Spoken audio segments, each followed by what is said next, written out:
So my teacher Craig Holliday, I worked with him for many years one-to-one, and when I first started working with him, I was so fearful, so stressed, so anxious, having nightmares every night. I really committed to awakening, really committed to healing, but really in not a very good place. Very much in my mind a lot of the time. And what he said, he gave me one tip, which was, Chris, feel your heart. Have your attention in your heart. And at the time I didn't really realize what he meant, because I'd spent my whole life basically living in my mind. And even when I started on this awakening journey, after reading The Power of Now by Eckhart Tolle, it was about transcending the mind. It was about waking up here. And I remember the first time I did that, I was reading The Power of Now, and he just says something like, you are not the voice inside of your head. You are not the thoughts inside of your head. You are the one who is witnessing them. You are the one who is seeing them. You are the awareness within which they are arising. And even when I say this now, I start to experience this freedom up in the head area. You could call this the transcendent awakening. And I don't want you to think that it's a really big experience or anything like that. At the moment, when I talk about it, I'm just feeling a subtle sense of freedom in my experience, and it's experienced up in the head area. And that freedom, which is wonderful, can be experienced by coming to see the thinking mind, coming to really see the thoughts moving through the mind.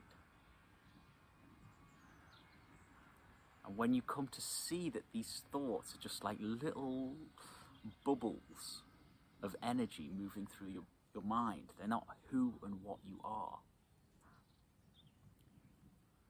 then there's an amazing freedom in that.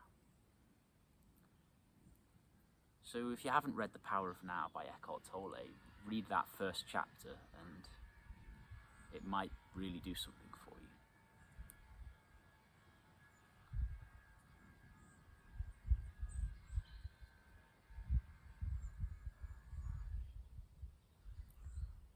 But even though I'd had some degree of an awakening experience in that way, in the head, I still didn't really know what my teacher Craig meant when he said to come into your heart,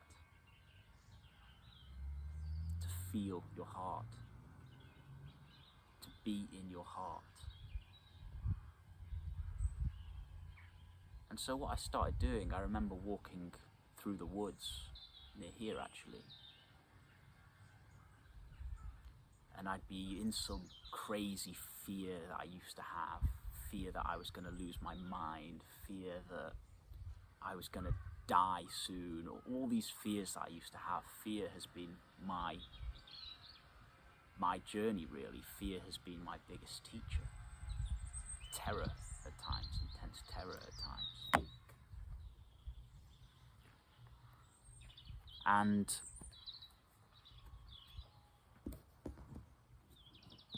when I was walking through the woods, what I would do is, instead of being completely in my head, I would start placing some attention in my chest area. I would just place my attention down in my chest area. And there was such a magnetic pull to the thinking mind that my attention would still be mostly in the thinking, but I would have some of it down in the chest, some of it down in the heart. And what I noticed was that if I placed my attention in the heart, in the chest, physically in the chest, then I would start to feel a little bit of peace there, just a little bit of peace there. And when I felt into my chest, sometimes I would feel a contraction there, a tightness, a tension, a density of energy, and it might be very subtle. And if that was there, then I was like, this is wonderful, because I could just place my attention on that density of energy and just keep my attention on that density of energy. And then that density of energy would actually grow bigger in my experience. And I would keep my attention on it, and it would grow bigger, until I would start to feel this real sense of peace and joy arise in my heart.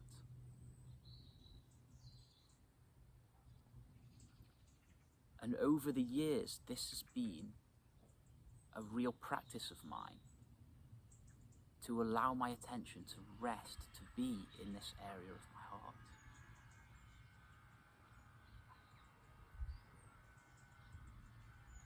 And over the months and over the years,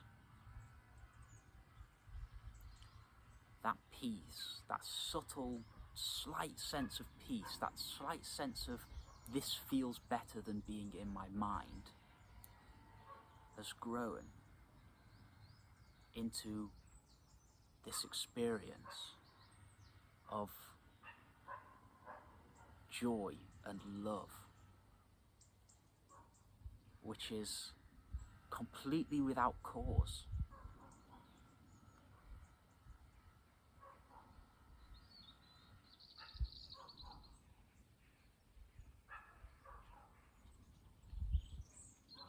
And I still have a lot of difficulty in my life. I still am very much healing from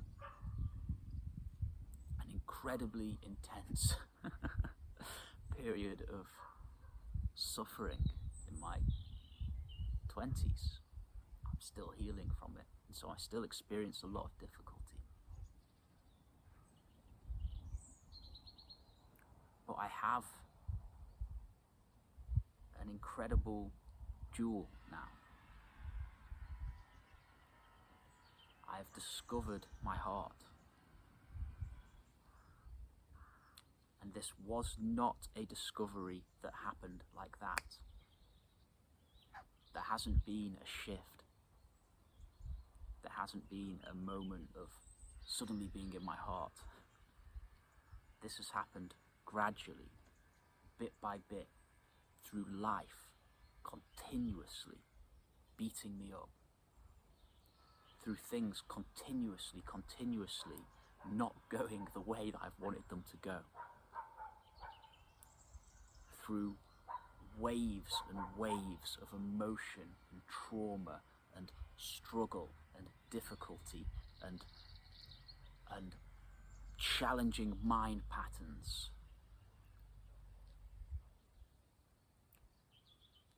And the amount of times I've been so frustrated with my experience, the amount of times I've been so fed up and annoyed at life for giving me these challenges. And yet, I'm here now. Sorry, I just dropped this.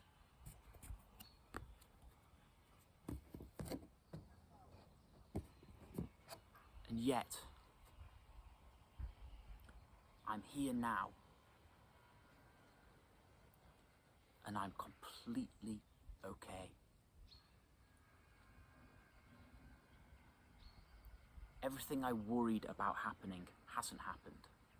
Life keeps moving. And slowly my experience through the challenges and through the deep commitment to savoring and being in my heart and not believing my thoughts, and my commitment to healing and doing the work, weekly sessions with amazing therapists, constantly discussing spiritual ideas and meditating every day, sometimes for hours, often for hours, and facing my fears in the world, going out and moving towards that which I am afraid of. Slowly, gradually, my inner experience is changing.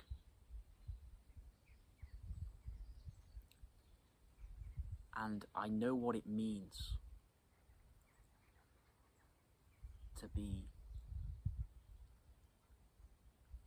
a spiritual being. I almost don't like to say that because it can conjure up so many weird ideas. But another way of saying that is I know what it is to really be happy. I know what it is to really be rested and at peace, to feel profound joy. And that doesn't mean I'm not still absolutely going through the washing machine of life, because I am.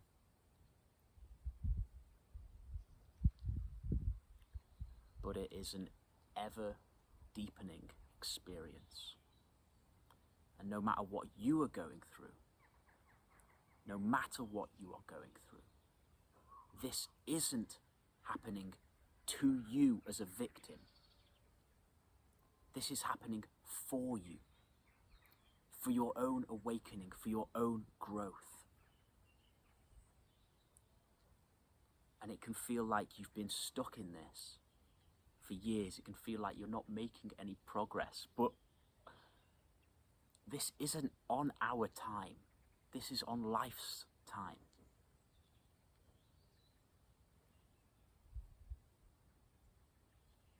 Another way of saying that is this is on God's time. And again, I'm not completely comfortable using that word because it also conjures up many different connotations in people's minds. So I prefer to use the word life.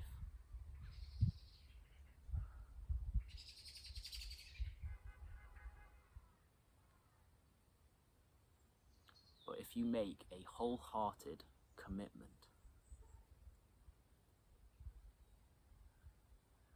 to your own healing, to your own awakening, to your own freedom, and if that is what you want over anything else, and you're truly sincere in that desire, then life naturally wakes you up to the peace of your own being, to the joy of your own being.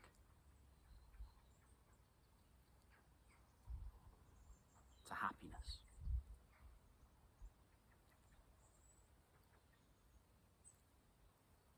Okay, my friends, I'm gonna go for a swing now.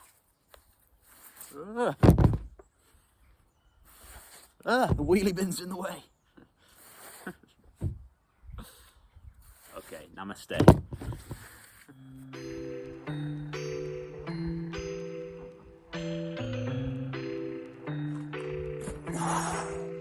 Remember to like and subscribe if you want to get enlightened.